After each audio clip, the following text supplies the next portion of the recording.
Okay friends, this is a video on how to adapt a Husqvarna bar, which would be Oregon or any of those other bars, to a McCULLOCH power saw. So there's a gazillion 28-inch bars out there with 3/8 pitch, right? Husky bars are everywhere, 28-inch bar, okay? Oregon. Hey everybody, how's everybody doing? Did you get the thumbs up thing working? Did you go hitchhiking? Let's keep hitchhiking. It's important for the channel. Apparently I got to start running this thing like a channel now. You want to see the hippie dance? I'm getting told by subscribers that Buckin, you need to remind people what to do for the health of the channel. I'm just doing as I'm told, friends. So let's hitchhike. Keep hitchhiking. I'm going to call it hitchhiking. Okay? That's what we're going to call thumbs up. Hitchhiking. Let's go hitchhiking. I was thinking about doing Fonzarelli, but I like hitchhiking better. Fonzarelli, hitchhiking. Let's hitchhike, friends. Keep the hitchhiking going. It's good for the channel, apparently. So we'll do it. Did I say it was good for the channel? I think I did. I'm going to start running it like a channel. Nothing else changes. It's just I'm going to start running it like a channel. Is what I was told. I have advisors, apparently. People telling me, looking out for me. I do, friends. I don't know. I don't know what to do. I just cut trees and come on, and I don't know what to say. But what I do say is that this gas line is pooched. It's leaking by into the, you know how they do that right here, where the gas goes in, where the tank goes through into the hose and the tank and the thing and the leaking and the thing, and they're notorious for it, friends. They do it. Now, this thing's kind of funny. He did a little interesting system to it. It runs, but it's, actually, I forgot about that. I can actually just, there. I can just get rid of this. Oh yeah, it's not good. It's not good. I gotta pull the carburetor is what I gotta do. I was hoping not to pull the carb. I could probably do it without pulling the carb. Have I got glasses? Yeah, I do. Good. So, but anyway, unfortunately, I gotta pull the gas line. Yeah, so that's what we're gonna do, friends. Now there's a way to do this. Pull the gas line. You can kind of get your finger in the tank, okay? Get it in the tank and kind of pull the gas line and push at the same time, like right here. And it will come. Like it's almost there. There it is. I got it. You see? But what happens is over the years it shrinks here, and it starts to leak by. It's like a grommet. It's its own grommet. And someone's, this is homemade here. But I'm going to keep that. I'm going to keep that. That might come in handy somewhere along the line. Anyways, what I've got from a wonderful man is a replacement one. Actually, that's not. Actually, I think that's an older line too that I'll keep. But here's the new ones. Here they are here, and they come with a filter. And they're a knockoff, a remake. They're great. They work good. The only thing is they're a little tight here to go on the carb. So what I do, and there's no way I'll get that on there without taking the carb on. It just won't happen. Nah, it won't happen. So what I'm going to do, So, but there's also the man who gave me, Rusty, you're an awesome man, bud. Thank you so much. This has come in so handy for me. There's filters here too, friends. Look, I mean, we're rocking here, friends. So, let's do this. Put this on. Yeah. Oh, they're tough. They're tough to go on. I'll tell you that right now. Now, the best way to do this, friends, is you go in through the gas tank, kind of, when you're putting it in, realize that, you wouldn't put it in the gas tank like this to try and get it to come out this way. You want the hose turned so that when you drop it in, it literally you can see it there. Now you got to have your glasses on, and your needle nose pliers are handy to have too, because sometimes you can get lucky and just see it there. I've done a few of them now, And there is a little system to it, like anything, right, friends? Yeah, like anything. But for some reason, these glasses aren't working real good at all. And the glare is weird. There, that's better. My eyes are getting bad, friends. They just are.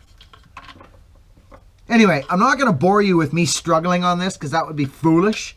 So I will get this. There it is right there, actually.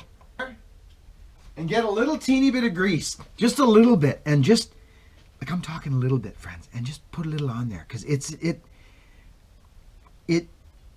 tight, friends. It is. It's tight. So just put a little teeny bit on there. Right? That's what I do.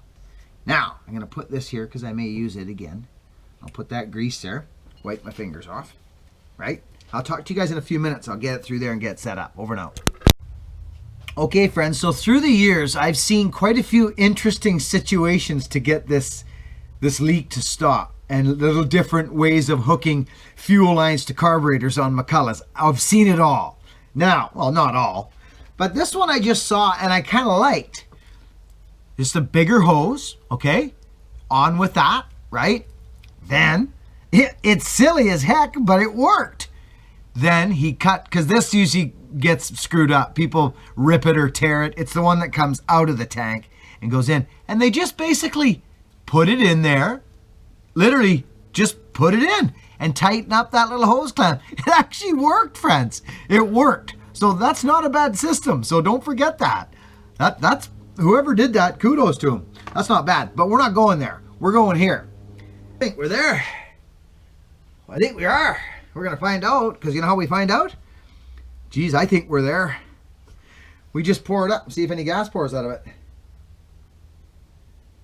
No, no gas is pouring out of it. No, it's fixed. It's in. I'm in. Okay, I'm going to hook it up. Okay, who's having fun? Okay, friends. We're pretty much there. So we're on. He's got to make sure that fuel line is on there, right? And make sure there's no kinks. So it looks real good there. But we will find out here in a minute if we tighten up our two carb bolts. Don't over tighten them. There's a little gasket in there. Just get them tight. You know, a little bit of pressure there. Nothing crazy. You don't want to crush nothing. So I'm in.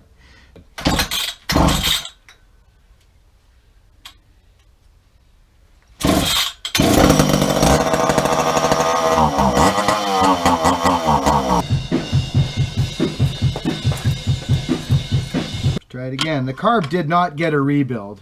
It just got actually basically what it got was, because it wasn't in bad shape, was a diaphragm. That's all I put in it. So we shall see here. Let's do that again. Give it a little choke. I noticed it was getting a lot of fuel.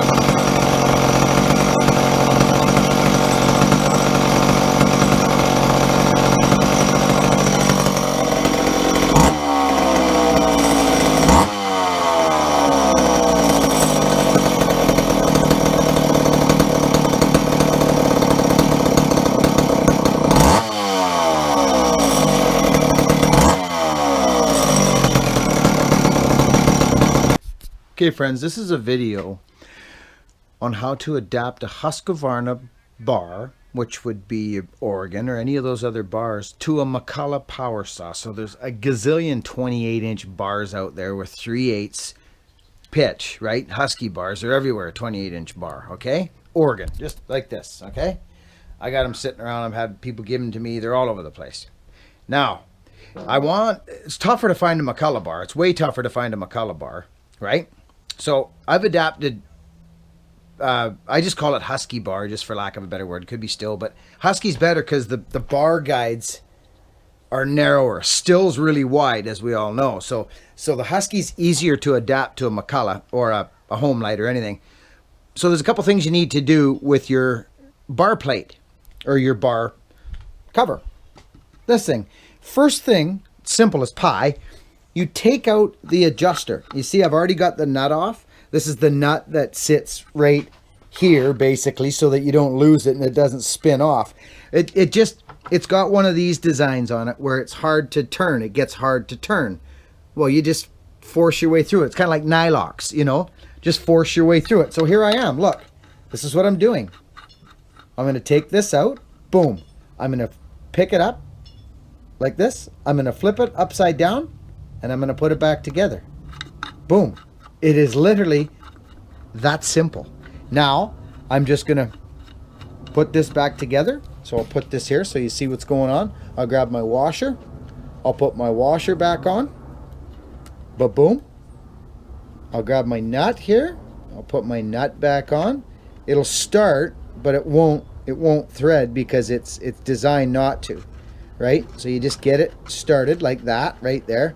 And actually this might now, because I stripped it out. Well, it might not actually. Let's see if it's tough. So here I am, I'm back on. So you got to get it to, oh, I see. So it is going to spin. Okay, so it's going to spin. So, but I want that on further. So what I do is I put something in here to stop it from turning. And I tighten this up. Here it goes now. There it goes. Yeah. So I actually, oh, sure I did. Yeah. Oh, there it goes. It's getting tougher now. There. And so you see, so now this, see, it's designed to just turn on there now. See? Like that. So that's how your adjusters work. I actually tightened that up a little too much. I think I might just loosen that off one turn. Like that. There. Yeah, see? There. That's how that's designed. It's to turn like that. So hopefully that won't sting me because I kind of stripped those bottom, not stripped, but made them move. So anyways, it's working lovely. So now it's been flipped over. Now let's check something out. It's very simple, friends. It's not hard at all. I'm just put you guys here. Okay? So now what we do is line up. Now what you'll find, friends, too, is the bar in here where you slip the bar onto the studs, it'll be a little loose. You will have some loose there. It doesn't bother me, but you see, you've got quite a bit. So what you can do is get one of those little S clips that you slip in there. You can see them. Or what else you can do is take some brake line. And I've used that before, just some steel line, and just hacksaw and slip it over top of the bar nuts to take up some space. That's all you need to do. But I thought I might have had one of those little spacers. I just saw one on a power saw, and they are handy, the little buggers. I had it on a Pioneer. I'll see if I can find it, friends. I'll get back to you in a minute. So here we are, some tubing, friends. So I'm going to take the tubing, and I'm going to go right over top of the bar stud, like this. You see, I'm just going to go over top of the bar stud. I'm just using that as an idea. So say this is the bar stud that you put your bars. I'm going to go over top, right up tight so that I fill up a little space. And I'll show you what I mean. I'll be back in a flash. Okay, friends, here we go. We got our little spacers on there. You see them there? You can just see them if you look close.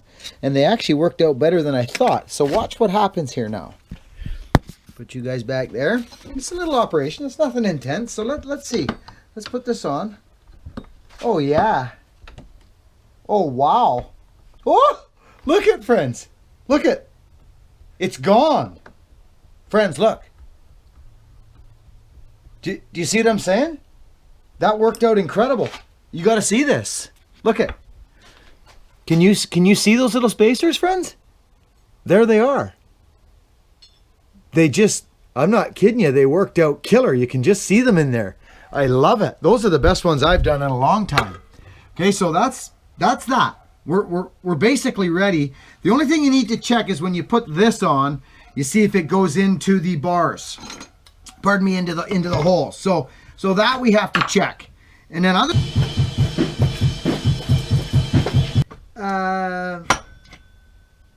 oh, there's one that came right off. Interesting. That's good. That's actually a good sign. That means it's a good fit.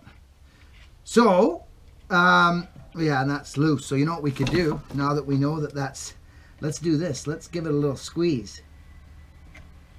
Yeah, let's give it a teeny little squeeze. And I worked that one. There we go. Up your oil hole right there. See the little oil hole? So you just line that up and make sure that oil, when it comes off the bar plate, which is right behind you, that it lines up with this and doesn't just hit steel. It needs to line up with this here. See? Like that.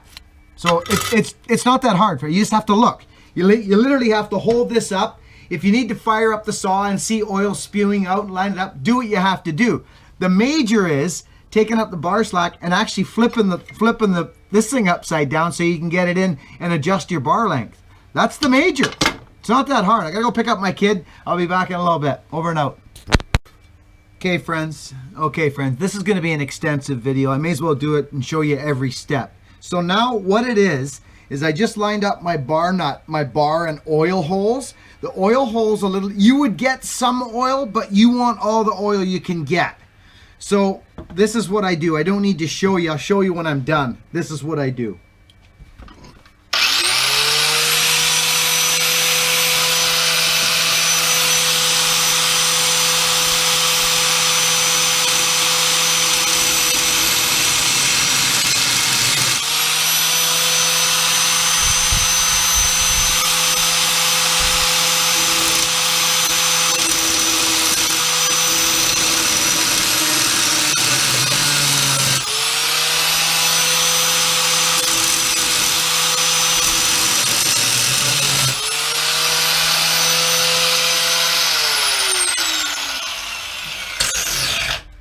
Okay, what we gotta do here is we gotta go like this. We gotta use this instead. It'll be better. Where's these little buggers? There we go. This is what I'm talking about.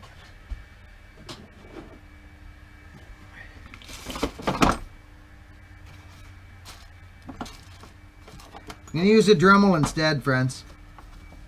I might even get away with, don't think I will, but no, that's going to be too slow. I'll use a cutting disc. Yeah, here we go. This is what I'll use here. Back in a sec.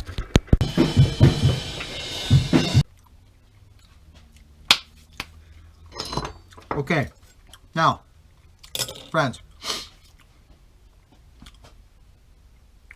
Husky bar, whatever, Oregon bar that fits a Husky, adapted to a McCULLOCH.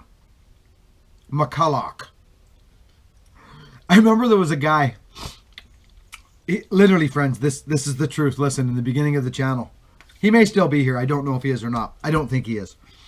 He kept saying to me, it's McCULLOCH, not McCULLOCH. If anybody should know, Billy Ray, you should know how to say it.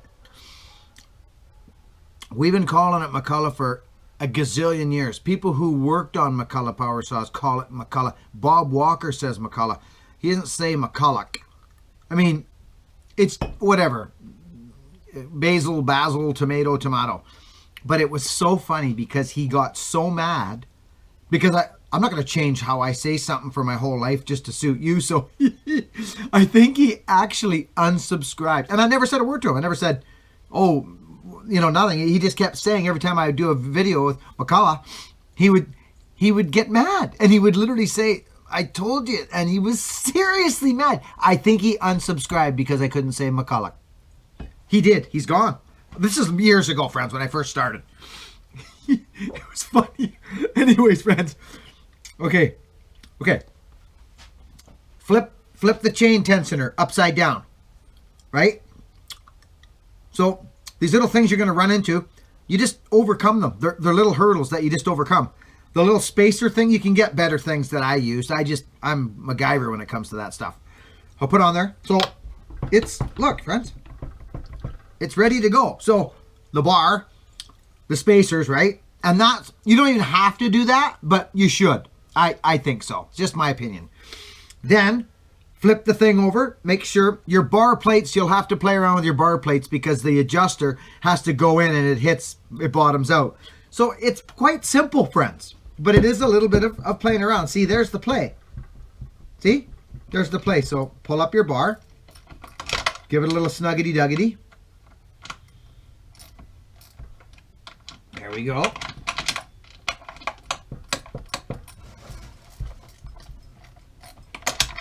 And we're going to see what happens. See if I'm getting oil.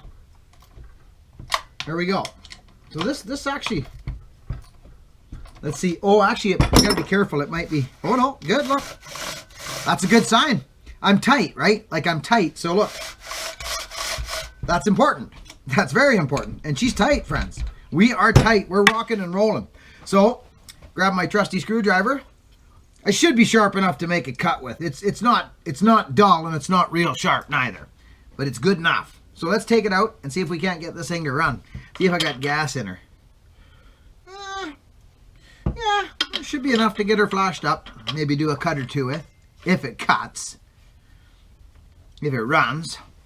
Now Cynthia, I think Cynthia got her package. Raise your hand! Cynthia, I'm watching you flick. Oh, sorry friends, I'm just talking to Cynthia here, the ambassador of the channel. Okay, I kind of feel a little silly. I had the high jet turned right off. That's why it fired and then didn't do any more. I had the jet, actually it's a single jet carb, so I had it turned it off. There was no fuel getting to it. I got it figured. What a foolish man. Okay, so actually friends, I'm quite tickled. To be very honest, the bar swap went fine. I don't use these covers. I usually put an easier cover on. This had an old handbrake on it or something there. Regardless, I usually use, I don't like those those are, I don't know why. I don't know why I like it, but, or I don't like it. I like the sleeker ones a little better. Just me. But anyway, let's stand something up here so we can get the camera on it like this. And let's cut with it. Because I got a feeling it's going to cut, actually.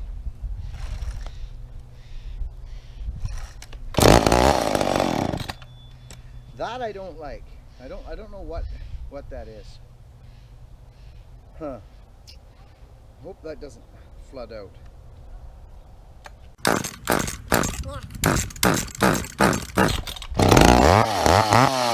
Yo!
This thing sat for a long time.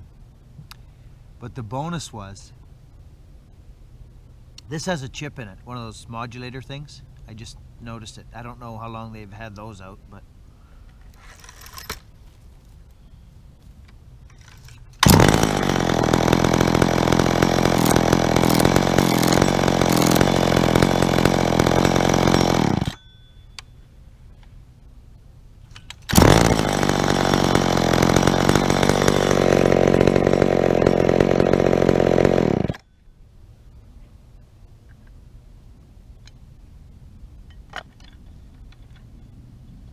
another winner, friends. ProMac 55, 57cc. Another one for the shop, for the logs, for the job, for the army, for the bucking army. Another saw for the bucking army. This saw needs a wraparound bar, 100%. I don't like running power saws without wraparound bars. They do not feel right to me at all. Actually, they feel odd. But because I fall from both sides of the tree, I'm one of them. You know, yeah, you know what I mean. Good night, bucking army.